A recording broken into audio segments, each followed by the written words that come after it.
एक कदम ईश्वर की ओर। निर्वाण प्रकरण पूर्वार्ध 123वां सर्ग। अज्ञानी अन्य सिद्धों की अपेक्षा ज्ञानी के परिपूर्ण होने से उसको आकाशगमन और अणिमादि सिद्धियों की इच्छा ही नहीं होती, इस विशेष बात का वर्णन। कहे गए लक्षणों वाले जीवन मुक्त पुरुष में मणि मंत्र आदि के द्वारा सिद्ध हुए पुरुषों की नाई आकाशगमन आदि सिद्धि रूप भी कोई विशेष है या नहीं, इस तरह के संदेह से युक्त श्री रामचंद्र जी पूछते हैं।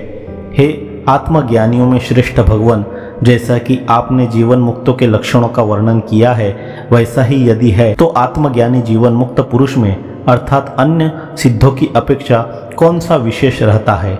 उस जीवन मुक्त पुरुष में अन्य सिद्धों द्वारा अनुभूत न होने वाला निरतिशय आनंद अनुभव ही विशेष है, इस आशय से उत्तर देते हैं। जीवन मुक्त ब्रह्मज्ञानी पुरुष की बुद्धि अन्य सिद्धों के अगम्य विषय में अर्थात परमात्मा तत्वांश में ही दृढ़ रूप से जम जाती है। यही कारण है कि नित्य तृप्त शांत चित्त होकर वह अपने स्वरूप में ही स्थित रहता है और कुछ नहीं चाहता।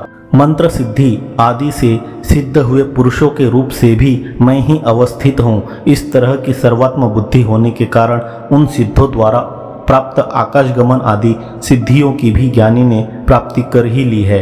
इसलिए उन सिद्धियों में उसे कुछ भी अपूर्वता प्रतीत नहीं होती। यह कहते हैं मंत्र की सिद्धि से, तप की सिद्धि से एवं तंत्र की सिद्ध से युक्त सिद्धों के द्वारा प्राप्त की गई जो नानाविध आकाशगमन आदि सिद्धियां हैं, उनमें सर्वात्म भाव रखने वाले ज्ञानी के लिए कौन सी अपूर्व बात है?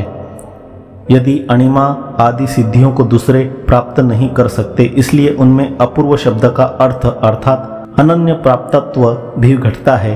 तथापि अनेक मंत्र सिद्ध आदि पुरुषों द्वारा उनकी प्राप्ति की गई है, इसलिए उनमें भी अपूर्वता नहीं है। यह कहते हैं मंत्र सिद्धि आदि से युक्त उन्हीं नानाविध सिद्धों ने प्रयत्न पूर्वक साधन कर जिन अणिमा आदि सिद्धियों की प्राप्ति की है, उन सिद्धियों की भी आत्मज्ञानी विद्वान ने अनायास ही प्राप्ति कर ली है, इसलिए उनमें भी अपूर्वता नहीं है।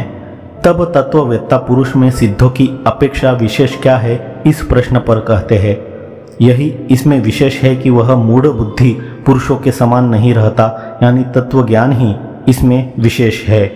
इस प्रसिद्ध महाबुद्धि का मन सर्वत्र बाह्य वस्तुओं में आसक्ति के परित्याग से निरंतर राग शून्य तथा निर्मल ही बना रहता है, और वह ज्ञानी पुरुष कभी भी भोग्य विषयों में नहीं फंसता।